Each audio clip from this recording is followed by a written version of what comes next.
আজ বিভীষিকাময় সেই কালরাত। ১৯৭১ সালের ২৫শে মার্চ বাঙালির ইতিহাসে এক ভয়াল রক্তাক্ত অধ্যায়। ঘুমন্ত নিরস্ত্র মানুষের ওপর ঝাঁপিয়ে পড়ে পাকিস্তানি হানাদার বাহিনী। ট্যাঙ্ক, মর্টার, মেশিনগান আর রাইফেল দিয়ে শুরু হয় নির্বিচার হত্যাযজ্ঞ। এমন গণহত্যার মধ্যে চট্টগ্রামের কালুরঘাট বেতার কেন্দ্র থেকে স্বাধীনতার ঘোষণা দেন মেজর জিয়াউর রহমান। বুকের রক্ত দিয়ে মাতৃভাষার অধিকার প্রতিষ্ঠা করে বাঙালি। সেখান থেকেই জেগে ওঠে স্বাধিকারের চেতনা, ক্রমে তা রূপ নেয় স্বাধীনতা আন্দোলনে। আর সেই আন্দোলন দমাতে পশ্চিম পাকিস্তানের শাসক ও পাকিস্তানি হানাদার বাহিনী বেছে নেয় গণহত্যার পথ। ১৯৭১ সালের ২৫শে মার্চ রাতে পাকিস্তানি হানাদার বাহিনী শুরু করে অপারেশন সার্চলাইট। সেনানিবাস থেকে বেরিয়ে আসে ট্যাঙ্ক। প্রধান টার্গেট ছিল ঢাকা বিশ্ববিদ্যালয়। ঘুমন্ত ছাত্র শিক্ষকদের ওপর চলে আক্রমণ, শহীদ হন অনেকেই। এরপর আঘাত হানা হয় বাংলাদেশ প্রকৌশল বিশ্ববিদ্যালয়, ঢাকা মেডিকেল কলেজ হাসপাতাল, নীলক্ষেত এলাকা, রাজারবাগ পুলিশ লাইন্স এবং পিলখানা তৎকালীন ইপিআর সদর দপ্তরে।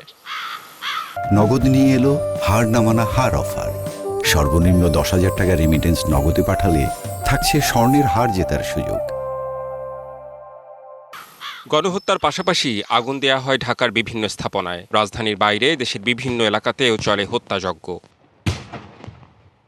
পাকিস্তানি বাহিনীর হাতে গ্রেপ্তার হন শেখ মুজিবুর রহমান। গণহত্যার মধ্যে চট্টগ্রামের কালুরঘাট বেতার কেন্দ্র থেকে স্বাধীনতার ঘোষণা দেন মেজর জিয়াউর রহমান।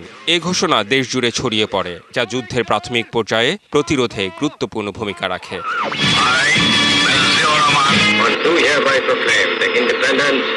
এক রাতেই এমন বর্বরতা, যা পৃথিবীর ইতিহাসে বিরল। সময় গড়িয়ে ৫৫ বছর পরও ফিরে আসে শোকের সেই স্মৃতি। পাকিস্তানি শাসক গোষ্ঠী কখনোই পূর্ব পাকিস্তানের মানুষের স্বাধিকারের দাবি মেনে নেয়নি। ১৯৪৭ সালের পর থেকেই শুরু হয় বৈষম্য, শোষণ আর দমন পীড়ন। তবে থামানো যায়নি বাঙালির মুক্তির আন্দোলন।